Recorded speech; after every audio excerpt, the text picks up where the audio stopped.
नमस्कार, आप देख रहे हैं प्राइम न्यूज का डिजिटल प्लेटफॉर्म। मैं हूं आपके साथ पूजा मोहन पांडे। राजधानी के स्कूलों, कॉलेजेस और अस्पतालों के आतंकी खतरे संबंधी बयान, कई सरकारी इमारतों को बम से उड़ाने की धमकी भरे ईमेल 30 अप्रैल 2024 से ही लगातार आ रहे थे। इन वजहों से 1.5 साल से, जी हां, बीते 1.5 सालों से दिल्ली एनसीआर में पैनिक का माहौल बना हुआ था। लेकिन हर बार केंद्रीय जांच एजेंसियों से लेकर के दिल्ली पुलिस तक इसकी तह तक नहीं पहुंच पाए। बहुत सारे ऐसे प्रकरण हुए जिसमें तह तक नहीं पहुंच पाए। अचानक सोमवार शाम को लाल किला मेट्रो स्टेशन के गेट नंबर 1 के पास तेज धमाका होता है। दिल्ली हिल जाती है, सहम जाती है। ये 14 साल बाद हुआ। दिल्ली की राजधानी में हुआ ये बड़ा बम धमाका था जिसने खुफिया तंत्र को हिलाकर रख दिया। क्या ये खुफिया एजेंसियों की विफलता है? क्योंकि आईएस मॉड्यूल के 2 भारतीय ऑपरेटर्स को स्पेशल सेल ने पकड़ा था। गुजरात एंटी टेररिज्म स्क्वाड ने 9 नवंबर को हैदराबाद के एक डॉक्टर समेत 3 संदिग्धों को गिरफ्तार करने के बाद खुलासा भी किया था कि यह सिंडिकेट इस्लामिक स्टेट खुरासान प्रांत से जुड़ा हुआ है और इसका मकसद साफ तौर पर देश के दिल दिल्ली, अहमदाबाद और लखनऊ जैसे शहरों में हमला करना है। इस घटना के आतंकी हमला होने के सभी तार आपस में कनेक्ट हो रहे हैं, जुड़ रहे हैं। राजधानी में यह बड़ा विस्फोट सोमवार 10 नवंबर को फरीदाबाद के पास एक कश्मीरी डॉक्टर के किराए के मकान से 360 किलोग्राम अमोनियम नाइट्रेट और AK-47 राइफल समेत काफी तादाद में हथियार बरामद होने के महज चंद घंटों बाद हुआ। दरअसल देश भर में 15 दिन तक चले ऑपरेशन के जरिए जम्मू कश्मीर पुलिस ने जैश-ए-मोहम्मद और अंसार गलवतुल हिंद से जुड़े एक आतंकी मॉड्यूल का पर्दाफाश किया। दूसरी तरफ 3 डॉक्टर समेत 8 संदिग्धों को गिरफ्तार किया गया, जिनसे 2900 किलोग्राम विस्फोटक जब्त हुआ है। इनके तार कश्मीर, हरियाणा और यूपी तक फैले रहे। इससे साफ होता है कि देश भर में कई आतंकी मॉड्यूल लगातार सक्रिय हैं, जो कि टेरर टैंगल्स की कोशिशों में लगे हुए हैं। लाल किले के करीब सोमवार शाम को हुए इस ब्लास्ट में भी अमोनियम नाइट्रेट का इस्तेमाल होने की आशंका जताई जा रही है, क्योंकि किसी तरह का कॉन्ट्रैक्ट नहीं है, गड्ढा नहीं पाया गया।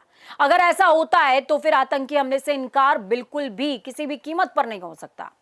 राजधानी में 13 सितंबर को सिलसिलेवार हुए 5 बॉम्ब ब्लास्ट की तफ्तीश में शामिल रहे दिल्ली पुलिस के एक अफसर का साफ तौर पर कहना है कि जिस तरह 100 मीटर के दायरे में विस्फोटक का असर हुआ है, उससे साफ पता चलता है कि टेरर अटैक में इन दोनों बड़ा ब्लास्ट आरडीएक्स जैसी किसी एक्सप्लोसिव विस्फोटक से ही हो रहा है और ये आरडीएक्स का असर हो सकता है।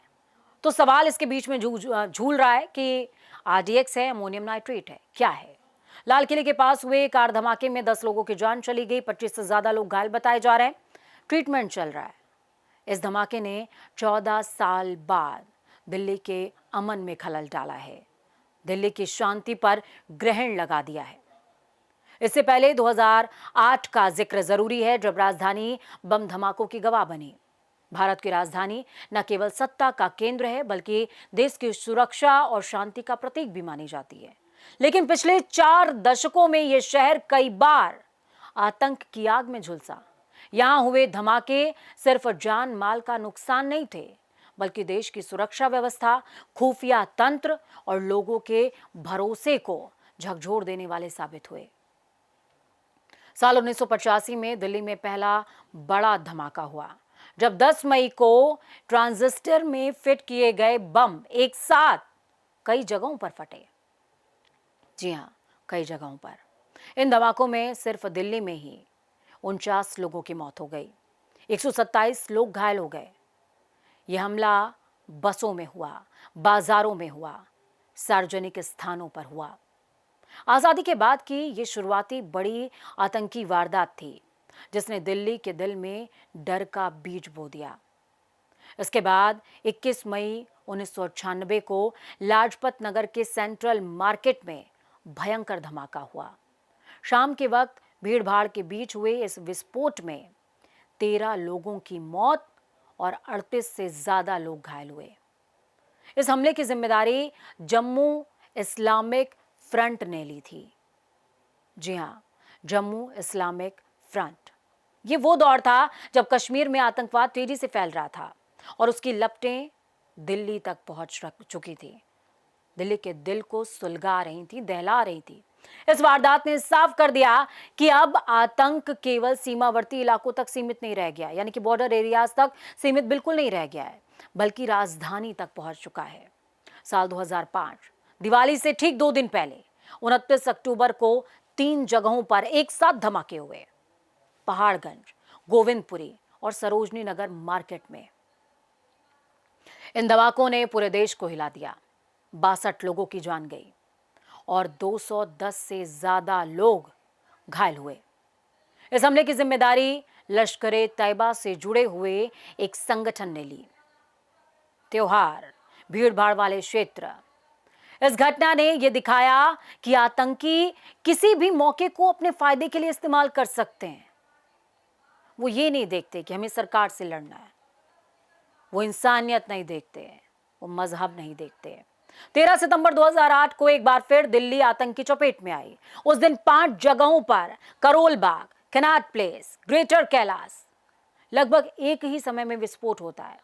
इन हमलों में करीबन 30 लोगों की जान जाती है, 100 से ज्यादा लोग घायल हो जाते हैं।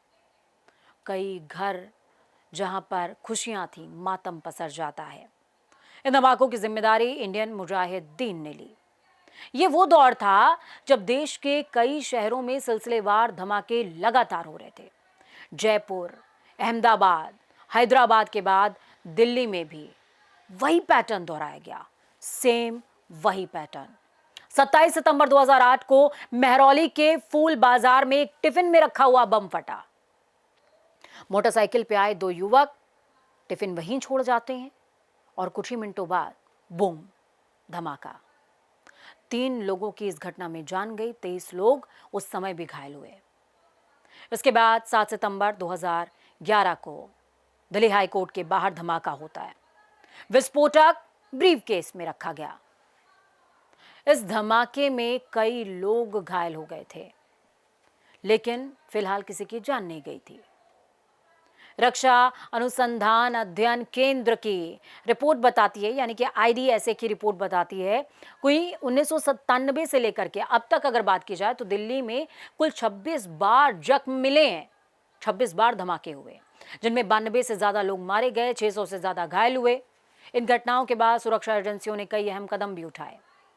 बाजारों और ऐसी जगह जहां पर भीड़ भाड़ है, वहां पर CCTV की निगरानी बढ़ाई गई। दिल्ली पुलिस की स्पेशल सेल और NIA को सशक्त बनाया गया। इसके अलावा bomb detection squad, quick response टीमों का विस्तार किया गया। पर सवाल कि दिल्ली ही क्यों? हर बार दिल्ली ही क्यों? दिल्ली आतंकियों के निशाने पर इसलिए रहती है क्योंकि ये देश का राजनीतिक और प्रशासनिक केंद्र है। ये हमारा आपका दिल है, ये देश का दिल है। यहाँ प्रधानमंत्री कार्यालय है, संसद भवन है, विदेशी दूतावास जैसे संवेदनशील जगह हैं। राजधानी की घनी आबादी, भीड़ भाड़ वाले बाजार और त्योहारी मौसम। आतंकियों के लिए इससे इजी टारगेट शायद कुछ नहीं, और इस बार भी शायद वही हुआ। सघन आबादी वाले क्षेत्र को निशाना बनाया गया। चांदनी चौक के पास ये हुआ। पर कई सवाल हैं कि क्या ये इंटेलिजेंस फेलियर था? क्या हम 2024 से चली आ रही धमकियों को हल्के में ले रहे थे?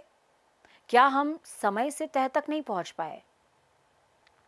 और जाते जाते एक निवेदन है आपसे, इस्लामोफोबिया से बहुत दूर रहना है, क्योंकि आतंक का ना कोई चेहरा होता है, ना कोई मजहब होता है।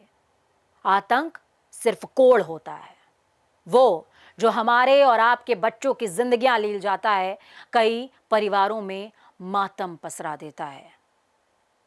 तो एकजुट होकर के खड़े होइए और इन आतंकियों को बताइए कि कितनी भी कोशिश कर लो उमर, तारिक और अनवर को लाने की, लेकिन हम समझते हैं कि आतंक का कोई धर्म नहीं होता, कोई चेहरा नहीं होता और देश ये ऐसे बंधा हुआ है एक मुट्ठी की तरह, और इस मुट्ठी को तो शायद कोई नहीं खोल पाएगा, तुम भी नहीं।